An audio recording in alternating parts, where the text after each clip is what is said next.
Facebook থেকে আপনি যে টাকাটি ইনকাম করবেন সেই টাকাটাকে ব্যাংকে আনার জন্য পে আউট একটা অ্যাকাউন্ট খুলতে হবে এই সেটিং থেকে। এবং এই পে আউট অ্যাকাউন্টটা খুব সুন্দরভাবে খুলতে হবে, কারণ অনেক ক্ষেত্রে দেখা গেছে এই পে আউট সেটিংসটা করতে গিয়ে অনেকে অনেক রকম ভুল করে থাকে। তাই ফেসবুকে যে ইনকাম করার ডলারটা আপনার ব্যাংকে সঠিকভাবে আসে না, সেটা কোনোভাবে না কোনোভাবে ফেসবুক সেটাকে আটকে রেখে দেয়। এবার মূল বিষয় হচ্ছে যে ফেসবুকে যে পে আউট সেটিংসটা রয়েছে সেটা আপনাদেরকে আমি কিভাবে সঠিকভাবে খোলা যায় বা সেটিং করা যায় সেটাকে আপনাদেরকে আমি স্টেপ বাই স্টেপ বুঝিয়ে দেবো। অনুরোধ রইল আপনাদেরকে এই ভিডিওটা পুরো দেখার জন্য, কারণ স্টেপ বাই স্টেপ আমি এক একটা করে দেখাবো। তাই আপনারা পুরো ভিডিওটা ধৈর্য ধরে একটু দেখুন, মাত্র ছোট্ট একটা ভিডিও। তো চলুন বেশি দেরি না করে আপনাদেরকে দেখিয়ে দিচ্ছি কিভাবে আপনারা পে আউট সেটিংটা সেটিং করবেন। তো চলুন ভিডিও দিকে আমরা এগিয়ে যাই। আপনি ফেসবুক পেজ বা প্রোফাইল যেটাই ব্যবহার করেন, আপনি স্টার পান বা কন্টেন্ট মনিটাইজেশন পান, আপনি যেই সেট আপটা পেয়ে থাকেন সেখানে আপনি এই পে আউট সেটিংসটা পেয়ে যাবেন। আর সেটা সেখানে বলা হবে সেটা pay out account. Pay out অ্যাকাউন্টে ক্লিক করার পর অন্য একটা অপশন চলে আসবে, সেখানে রয়েছে নাম, কান্ট্রি, টাইটেল এবং জন্ম তারিখটা সঠিকভাবে দিতে হবে। তারপর নেক্সটে ক্লিক করবেন। এরপর আপনি এখানে কি করবেন, ইন্ডিয়া আপনার কান্ট্রি সিলেক্ট হয়ে আছে। তারপর আপনি সিলেক্ট করবেন বিজনেস টাইপ সিলেক্ট করার পর আপনি এখানে ইন্ডিভিজুয়াল সেটা সিলেক্ট করবেন। তারপরে আপনি নেক্সটে ক্লিক করবেন। এরপরে ফর্মটা একটু ভালো করে দেখবেন, এখানে যে রয়েছে একটা অ্যাড্রেস, এই অ্যাড্রেসটা আমি ভরে নিচ্ছি, ভালো করে খেয়াল করে দেখবেন। তারপর আমার সিটি রয়েছে, সিটিটাকে আমি বসিয়ে দিচ্ছি। তারপর সমস্ত একটা একটা করে আমি যে অপশনগুলো রয়েছে আমি সব বসিয়ে দিচ্ছি একটা একটা করে, আপনারা দেখতে থাকুন। তাছাড়া আমার স্টেট রয়েছে, আমার পিনকোড রয়েছে, তারপর আমার ফোন নম্বরটা আমি বসিয়ে দেবো এক একটা করে, সব আপনারা দেখতে থাকেন।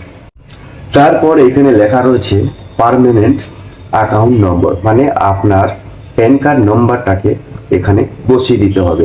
আর আপনি যদি বাংলাদেশের হয়ে থাকেন তাহলে আপনাকে টিআইএন নাম্বার সেটাকে বসাতে হবে, সেটা হচ্ছে ট্যাক্স আইডেন্টিফাইড নাম্বার।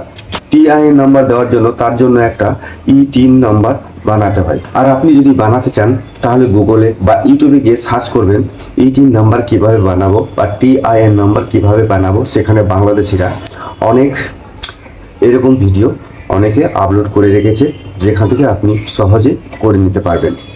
তারপরে এগুলো দেওয়ার পর নিচে একটা দেখবেন টিকমার বক্স আছে, সেখানে টিকমার দিয়ে দেবেন। তারপর নেক্সট চলে আসবে, নেক্সট করে দেবেন। নেক্সট করার পর তারপরে একটা অপশন চলে আসবে, সেখানে কিন্তু তিনটে অপশন আছে। আপনি ব্যাংকে ট্রান্সফার করবেন, না ওয়ালেটে ট্রান্সফার করবেন, না পিপল অ্যাকাউন্টে ট্রান্সফার করবেন। আপনি পিপল অ্যাকাউন্ট করতে পারেন, ব্যাংক ট্রান্সফার করতে পারেন। আমি কিন্তু এখানে ওয়ালেট ট্রান্সফারটা বেস্ট মনে করছি, কারণ এখানে ডাইরেক্ট ব্যাংকে ভাঙিয়ে চলে আসে টাকাটা একবারে $100 হলে। তারপর যদি আমি ব্যাংক ট্রান্সফার একবার ক্লিক করে দেখি, এখানে দেখা যাচ্ছে অনেকগুলো অপশন। এক একটা করে অপশনগুলো দেখেন কিসে কিসে নিতে পারবেন। এখানে রয়েছে আইএফসি কোড, আপনার লোকালে যে ব্যাংকটা রয়েছে সেখানে আইএফসি কোডটা এখানে বসিয়ে দেবেন। তারপর এখানে যে আপনি ফেসবুকে যে টাকা ডলারটা ইনকাম করবেন সেটা $25 হলেই কিন্তু আপনার এখানে চলে আসবে, দেখবেন অটোমেটিক জমা হতে থাকবে আর সেটা এখানেই জমা হয়ে যাবে আর আপনিও দেখতে পাবেন। তাছাড়া আমি এটা ব্যাংক ট্রান্সফারে আমি সিলেক্ট করে দিলাম, এটা প্রতি মাসে $25 হলে আমার অ্যাকাউন্টে ঢুকে যাবে ডাইরেক্ট। আর এখানে যদি আপনি ওয়াইল ট্রান্সফার ব্যবহার করেন তাহলে কিন্তু সেখানে আপনাকে সুইফট কোড লাগবে, আর সেই সুইফট কোডটা আপনাকে এখানে বসাতে হবে। আর এই সুইফট কোড আপনি কোথায় পাবেন? আর এই সুইফট কোড আপনাকে পেতে গেলে আপনাকে গুগলে সার্চ করতে হবে, যেমন এসবিআই নম্বর দিয়ে আপনাকে সার্চ করতে হবে, দেখবেন অনেকগুলো আপনার সুইফট কোড চলে আসবে। সেখান থেকে আপনাকে এসবিআই নাম্বারটাকে চুজ করে নিতে হবে, তখন কিন্তু আমার লোকাল সুইফট কোডটা চলে আসবে আর সেটাকে আমি বসিয়ে দেবো, সঙ্গে সঙ্গে আমার কিন্তু সেটা হয়ে যাবে। এইসব জিনিসগুলো যদি আপনি ফলো করেন তাহলে দেখবেন আপনি খুব সহজে আপনি পে আউট অ্যাকাউন্টটা খুব দ্রুতভাবে আপনি নিজেই খুলে নিতে পারবেন।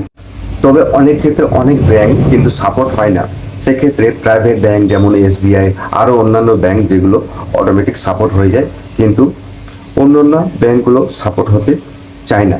তবে আমি সাজেস্ট করব আপনাদের লোকালে যে ব্যাংকগুলো ভালো ব্যাংকগুলো রয়েছে সেই ব্যাংক নাম্বারটাই আপনারা সেখানে দিয়ে আপনারা এই কাজটা করবেন, দেখবেন খুব সহজে আপনাদের সেটিংসটা অটোমেটিক হয়ে যাবে, কোনো অসুবিধা হবে না। আপনাদেরকে সুন্দরভাবে বোঝানোর চেষ্টা করেছি। তো যদি এই ভিডিওটা একটু আপনাদেরকে ভালো লেগে থাকে তাহলে একটা ছোট করে একটা লাইক আর একটা কমেন্ট করে অবশ্যই সাবস্ক্রাইব করে রাখবেন এরপরে ভিডিওগুলো দেখার জন্য। তো আজকের মতো বিদায় নিলাম বন্ধুরা, টাটা।